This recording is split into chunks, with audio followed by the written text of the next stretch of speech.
In the ancient times, the Crimean Peninsula was a crossroads of many cultures and civilizations. The Scythians, Sarmatians, ancient Greeks and Romans, in addition Kievan Rus and the Golden Horde. Lastly, the Crimean Khanate emerged on the ruins of the previous one.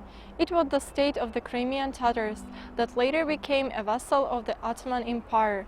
As the Ottoman Empire weakened, the Crimean Khanate became dependent on Russia. Intriguing, Russia successfully placed its troops on the territory of the Crimean Khanate, only to take over the peninsula completely later on. A campaign of destroying the monuments, both of the Muslim and the ancient Greek cultures, began. A substantial amount remaining of Greek policies, city-states became basis for payment. At the same moment, the number of ethnic Russians drastically arose. From a small amount in the late 18th century to the half of the population before the Second World War. The number of the ethnic Ukrainians also increased along with the Russians on the peninsula. It was clear that the Crimean Tatars were in a bad position. 1970 brings a revolution to Russia. It declares the country's transition to the federal government and the right of self-determination of nations. In Crimea, Namanchali Bijihan proclaimed independence of People's Republic of Crimea, multi-ethnic state with a socialist orientation. Its motto stated, "Crimea for Crimeans." Namanchali Bijihan once said, "Our task is to create a country similar to Switzerland." The people of Crimea are the perfect mix. However, each nation needs to have equal rights and conditions for us to go hand in hand. After the Bolshevik Revolution, Crimean People's Republic did not participate in war in order to avoid any fights between socialists. The Bolsheviks imprisoned Namanchali Bijihan and sent him to Sevastopol, where he was tortured. Later, his body was thrown into the sea. The Bolshevik government was established there after years of civic wars between Bolsheviks, Whites and Makhno army. Crimea became an autonomy within a federal Russia which was part of the USSR. However, the campaign of exterminating Crimean intellectuals and clergymen began in 1930, and the forcing out of Nazis by the Soviet army in 1944 had all Crimean Tatars deported to the Central Asia. The formal reason for this was the cooperation of all Crimean Tatars with German Nazis, but in fact thousands of Crimean men fought against the Nazis in the Soviet army. They knew nothing about the fate of their relatives, many of whom died during the deportation. Crimean agricultural production declined without the Crimean Tatars. The government attempted to save the situation by using Russian migrants, but the people from north knew nothing about the Crimean vegetation and fauna. Thus, the Soviet government decided to give the peninsula to the Ukrainian Soviet Socialist Republic, with which it was not only connected with the isthmus but also had economic and transport links. Crimea became a part of the Ukrainian Soviet Socialist Republic in 1954. At the same time, there were also a few changes made within the Soviet Union. The whole Karelia became part of the Russian Soviet Socialist Republic, however, it was a separate republic previously. It was the budget of the Ukrainian Republic that was used to restore Crimea that was devastated by the war and the deportation. The specialists were sent from Ukrainian farms to work with the dry steppe soil found in Crimea.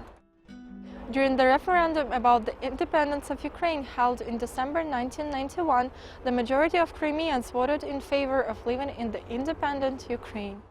The Crimean economy was having a hard time during the 90s. During the same period, many deported Crimean Tatars returned and were forced to live in the temporary houses, having to look for any opportunity to make money. The tension in the society increased larger competition within the working market. Meanwhile, the Russian propaganda was creating a picture of the stable and prosperous Russia as opposed to poor and corrupted Ukraine. In fact, corruption and instability there were no better than in Ukraine. The only difference was that Russia's profits from the oil, the price for which was at its highest, were saving the situation in the region. Meanwhile, there was a lot of big protests against corruption and usurpation of power by the mafia clan of Viktor Yanukovych in the beginning of 2014 in Ukraine. After all, he illegally left the country and the parliament had to call for new elections. Russian President Vladimir Putin decided to use the situation to occupy Crimea by sending his troops to the peninsula. Special units were sent from the Russian bases, which remained in the Crimea from the Soviet Union, to take over the airport in Simferopol and government buildings. Ukrainian troops did not fight back, although the Russians in unmarked uniforms blocked Ukrainian military bases. The Crimean parliament deputies elected a new leader, who won in a democratic election with a small number of votes and proclaimed the independent Republic of Crimea, although it is a direct contradiction to the constitution of the autonomy. The terror against dissidents began shortly after. Russian soldiers, along with the Kazakhs, Russian nationalist militants, threatened Ukrainian activists with thus forcing them to leave the peninsula. Protests against the occupation were brutally dispersed. Thus, women were beaten up in Yalta, and the Crimean Tatar Rishat Ametov, that started to peacefully picket, was kidnapped and tortured to death. Some Crimean Tatars disappeared, some were later found dead. Meanwhile, in Sevastopol, which had the status of a separate region, the new head of the city, a citizen of Russia, was chosen during the meeting with a raise of hands.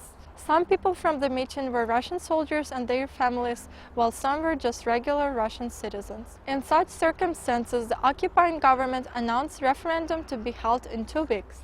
Interesting fact, the ballots did not have such option as independent Crimea, only brought autonomy within Ukraine or entry into Russia. Fake referendum was illegal. Neither the laws of the Russian Federation nor Ukraine were followed. On the top of that, Parliament of the independent Crimea did not have any own laws of regulation for the referendum. Thus, the referendum was held illegally without democratic campaigning and in the shortest period of time. The far-right politics who supported Putin's regime were the only international observers. Organizers of the referendum announced that 97% of the population supported entry into the Russian Federation. Putin immediately recognized the independence of Crimea and made it the part of Russia. All Ukrainian citizens in Crimea received Russian citizenship automatically without any exceptions. Some of them, such as the anarchist movement activist Alexander Kolchenko and the movie director Oleg Sentsov, were arrested and put on trial as Russian citizens. Compulsory citizenship is a crime stated in the international law. Today, Crimea is under Russian occupation. Thousands of people were forced to move. Some Ukrainians and Crimean Tatars are still haunted by the occupation authorities. The occupation and annexation of Crimea is the first modern-day violent seizure of the territory of one state in the history of Europe after Hitler's annexation. Will the international community do anything with this dangerous precedent? Will borders be decided using the occupation? It all depends on the progressive people of the world.